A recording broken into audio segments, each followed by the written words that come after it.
"My dear fellow," said Sherlock Holmes as we sat on either side of the fire in his lodgings at Baker Street, "life is infinitely stranger than anything which the mind of man could invent. We would not dare to conceive the things which are really mere commonplaces of existence.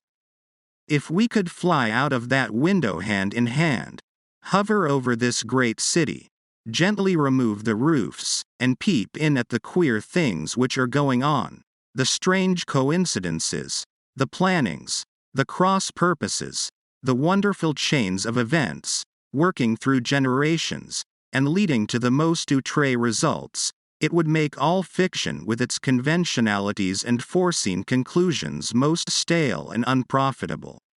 "And yet I am not convinced of it," I answered. "The cases which come to light in the papers are, as a rule, bald enough and vulgar enough. We have in our police reports realism pushed to its extreme limits, and yet the result is, it must be confessed, neither fascinating nor artistic. A certain selection and discretion must be used in producing a realistic effect," remarked Holmes.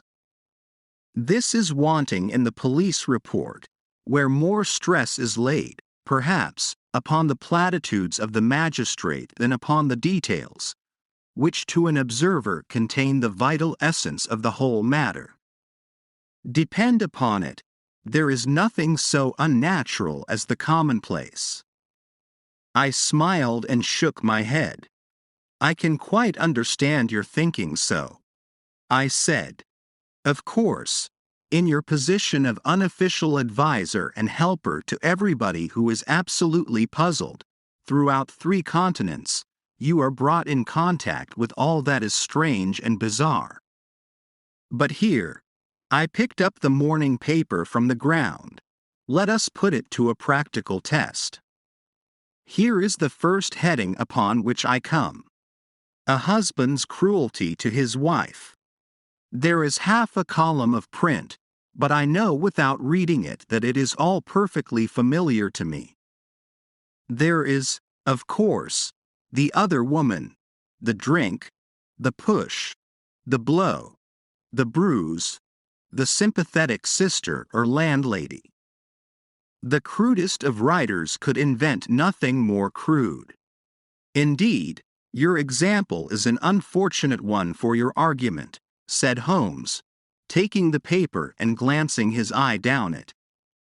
"This is the Dundas separation case, and, as it happens, I was engaged in clearing up some small points in connection with it. The husband was a teetotaler. There was no other woman, and the conduct complained of was that he had drifted into the habit of winding up every meal by taking out his false teeth and hurling them at his wife, which, you will allow, is not an action likely to occur to the imagination of the average storyteller. Take a pinch of snuff, doctor, and acknowledge that I have scored over you in your example." He held out his snuff-box of old gold, with a great amethyst in the center of the lid. Its splendor was in such contrast to his homely ways and simple life that I could not help commenting upon it. "Ah," said he, "I forgot that I had not seen you for some weeks. It is a little souvenir from the King of Bohemia in return for my assistance in the case of the Irene Adler papers." "And the ring?" I asked, glancing at a remarkable brilliant which sparkled upon his finger. "It was from the reigning family of Holland, though the matter in which I served them was of such delicacy that I cannot confide it even to you, who have been good enough to chronicle 1 or 2 of my little problems." "And have you any on hand just now?" I asked with interest. "Some 10 or 12. But none which present any feature of interest. They are important, you understand, without being interesting. Indeed, I have found that it is usually in unimportant matters that there is a field for the observation, and for the quick analysis of cause and effect which gives the charm to an investigation." The larger crimes are apt to be the simpler. For the bigger the crime, the more obvious, as a rule, is the motive. In these cases, save for one rather intricate matter which has been referred to me from Marseille, there is nothing which presents any features of interest. It is possible, however, that I may have something better before very many minutes are over, for this is one of my clients, or I am much mistaken.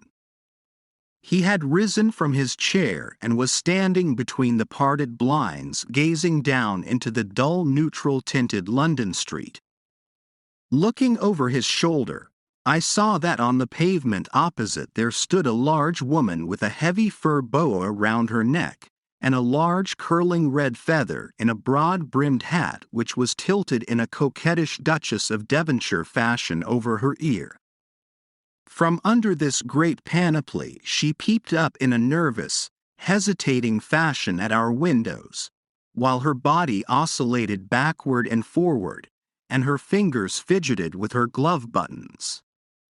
Suddenly, with a plunge, as of the swimmer who leaves the bank, she hurried across the road, and we heard the sharp clang of the bell.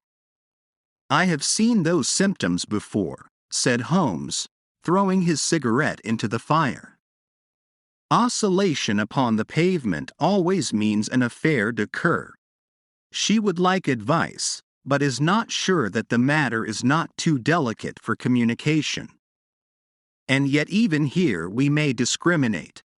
When a woman has been seriously wronged by a man, she no longer oscillates, and the usual symptom is a broken bell wire.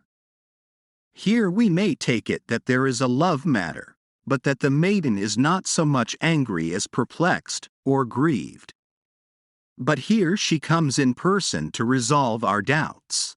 As he spoke, there was a tap at the door, and the boy in buttons entered to announce Miss Mary Sutherland, while the lady herself loomed behind his small black figure like a full-sailed merchantman behind a tiny pilot boat.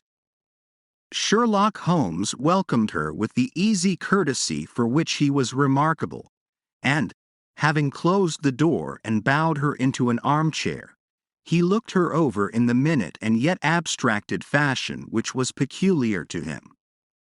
"Do you not find," he said, "that with your short sight it is a little trying to do so much typewriting?" "I did at first," she answered, "but now I know where the letters are without looking." Then, suddenly realizing the full purport of his words, she gave a violent start and looked up, with fear and astonishment upon her broad, good-humored face. "You've heard about me, Mr. Holmes," she cried, "else how could you know all that?" "Never mind," said Holmes, laughing. "It is my business to know things. Perhaps I have trained myself to see what others overlook. If not, why should you come to consult me? I came to you, sir, because I heard of you from Mrs. Etheredge, whose husband you found so easy when the police and everyone had given him up for dead. Oh, Mr. Holmes, I wish you would do as much for me. I'm not rich, but still I have 100 a year in my own right, besides the little that I make by the machine, and I would give it all to know what has become of Mr. Hosmer Angel. Why did you come away to consult me in such a hurry?" asked Sherlock Holmes, with his fingertips together and his eyes to the ceiling. Again a startled look came over the somewhat vacuous face of Miss Mary Sutherland. "Yes, I did bang out of the house," she said, "for it made me angry to see the easy way in which Mr. Windybank, that is, my father, took it all.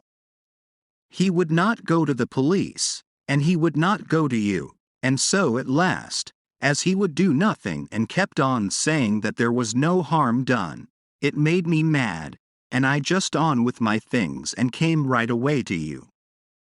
"Your father," said Holmes, "your stepfather, surely, since the name is different." "Yes, my stepfather.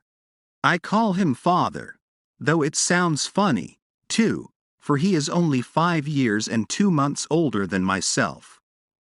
And your mother is alive? Oh, yes, mother is alive and well. I wasn't best pleased, Mr. Holmes, when she married again so soon after father's death, and a man who was nearly 15 years younger than herself. Father was a plumber in the Tottenham Court Road, and he left a tidy business behind him, which mother carried on with Mr. Hardy, the foreman. But when Mr. Windybank came, he made her sell the business, for he was very superior, being a traveller in wines. They got £4,700 for the goodwill and interest, which wasn't near as much as father could have got if he had been alive. I had expected to see Sherlock Holmes impatient under this rambling and inconsequential narrative, but, on the contrary, he had listened with the greatest concentration of attention. "Your own little income," he asked, "does it come out of the business?" "Oh, no, sir. It is quite separate and was left me by my Uncle Ned in Auckland. It is in New Zealand stock, paying 4.5%.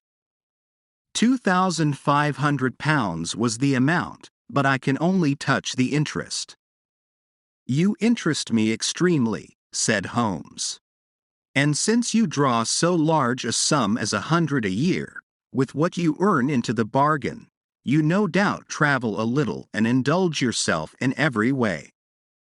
I believe that a single lady can get on very nicely upon an income of about £60. I could do with much less than that, Mr. Holmes, but you understand that as long as I live at home I don't wish to be a burden to them, and so they have the use of the money just while I am staying with them. Of course, that is only just for the time.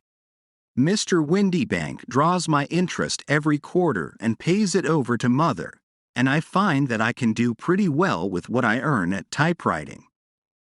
It brings me twopence a sheet, and I can often do from 15 to 20 sheets in a day." "You have made your position very clear to me," said Holmes. "This is my friend, Dr. Watson, before whom you can speak as freely as before myself. Kindly tell us now all about your connection with Mr. Hosmer Angel." A flush stole over Miss Sutherland's face, and she picked nervously at the fringe of her jacket. "I met him first at the gasfitters' ball," she said. "They used to send father tickets when he was alive, and then afterwards they remembered us, and sent them to mother. Mr. Windybank did not wish us to go. He never did wish us to go anywhere. He would get quite mad if I wanted so much as to join a Sunday school treat. But this time I was set on going, and I would go. For what right had he to prevent? He said the folk were not fit for us to know, when all father's friends were to be there. And he said that I had nothing fit to wear, when I had my purple plush that I had never so much as taken out of the drawer. At last, when nothing else would do, he went off to France upon the business of the firm, but we went, mother and I, with Mr. Hardy, who used to be our foreman, and it was there I met Mr. Hosmer Angel." "I suppose," said Holmes, "that when Mr. Windybank came back from France he was very annoyed at your having gone to the ball." "Oh, well, he was very good about it. He laughed, I remember, and shrugged his shoulders, and said there was no use denying anything to a woman, for she would have her way." "I see. Then at the gasfitters' ball you met, as I understand, a gentleman called Mr. Hosmer Angel." "Yes, sir.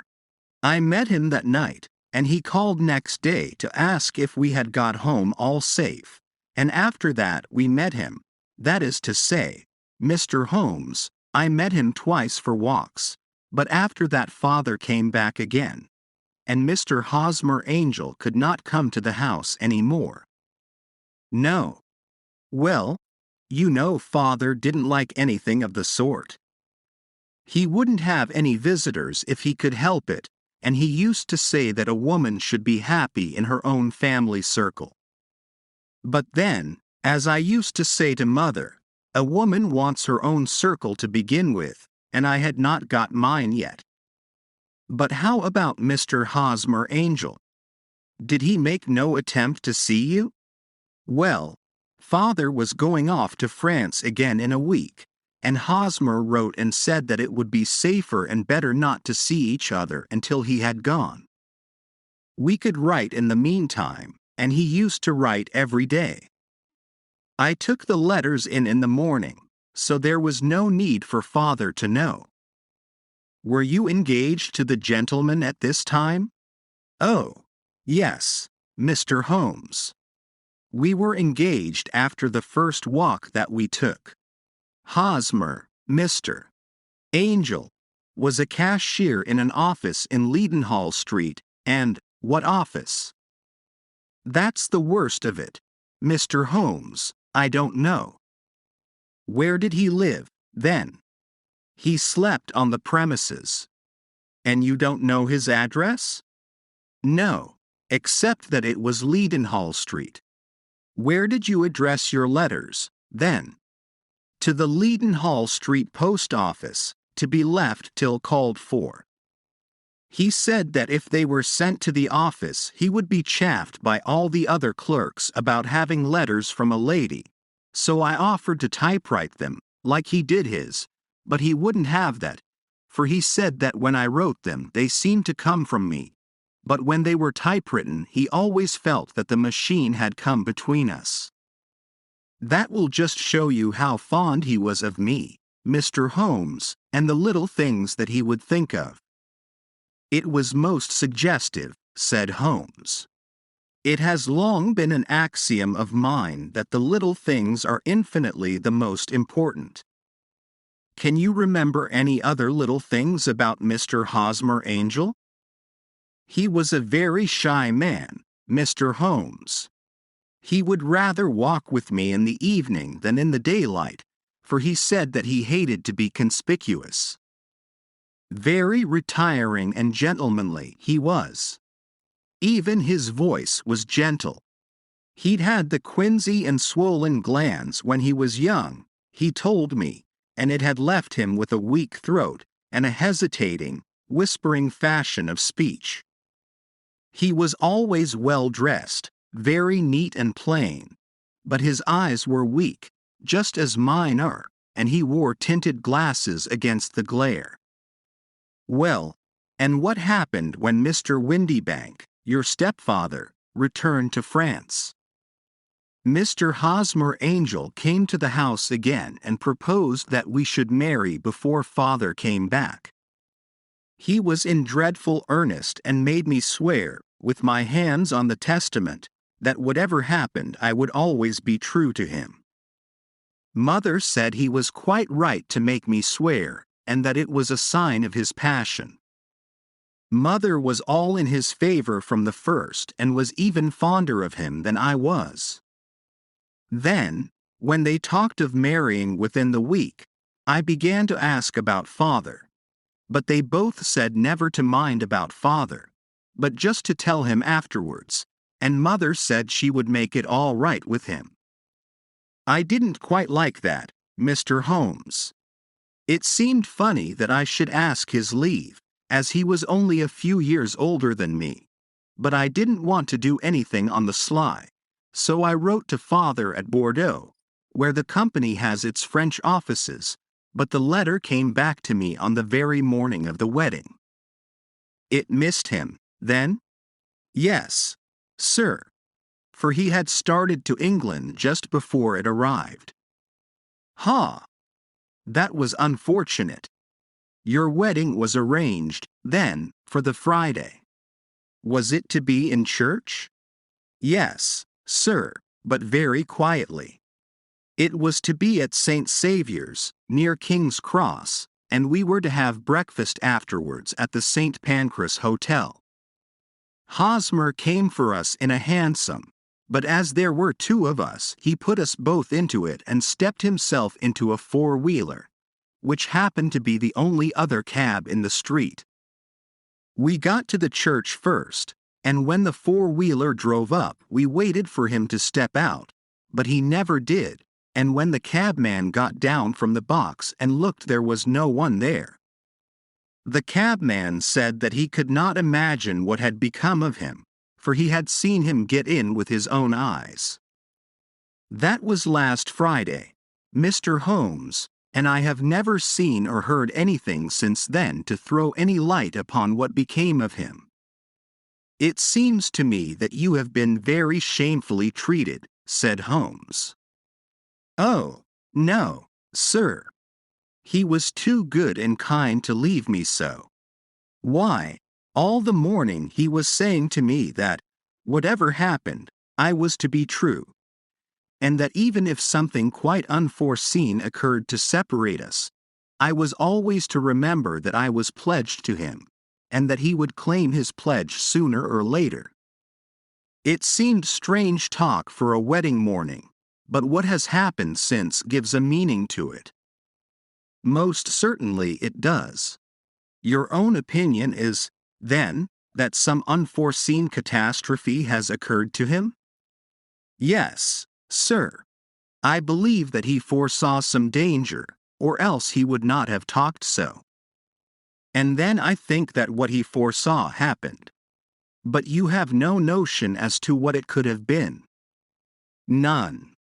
One more question. How did your mother take the matter? She was angry, and said that I was never to speak of the matter again. And your father? Did you tell him? Yes. And he seemed to think, with me, that something had happened, and that I should hear of Hosmer again. As he said, what interest could anyone have in bringing me to the doors of the church, and then leaving me?